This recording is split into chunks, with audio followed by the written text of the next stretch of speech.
এই ভিডিওতে আমরা দেখব কিভাবে ওয়ার্ডপ্রেস ওয়েবসাইটের লগইন ইউআরএল চেঞ্জ করা যায়।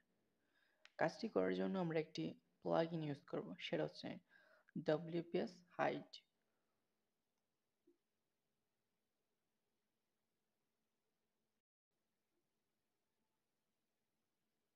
ওকে, সো প্লাগইনটি ইনস্টল করে অ্যাক্টিভ করে নেবেন।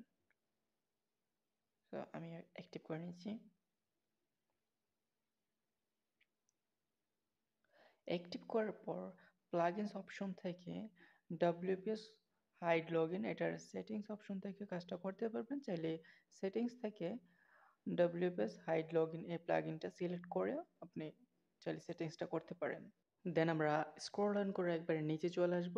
দেন লগইন ইউআরএল এটাতে আমরা টেস্ট লিখতেছি। টেস্ট লিখতেছি বা আপনি চাইলে যে কোনো লিখাই লিখতে পারেন, কোনো সমস্যা নেই। তবে আপনি যাই লিখবেন সেটা কাজ করবে হচ্ছে WP হাইফেন অ্যাডমিনের পরিবর্তে।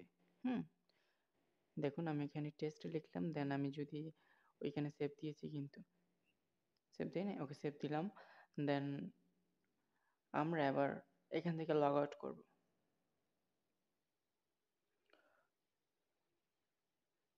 লগ আউট করার পর আমরা আবারও আগের মতো অ্যাডমিন দিয়ে চেক করব আসলে আমাদের ইউআরএলটা কাজ করে কিনা। দেখুন কাজ করতেছে না। আমরা কি দিয়েছিলাম, সেটা WP হাইফেন অ্যাডমিনের পরিবর্তে টেস্ট দিয়েছিলাম। এখন আমরা টেস্ট দিয়ে চেক করব। ওকে, এখন ঠিকঠাক কাজ করতেছে, দেখতেই পাচ্ছেন।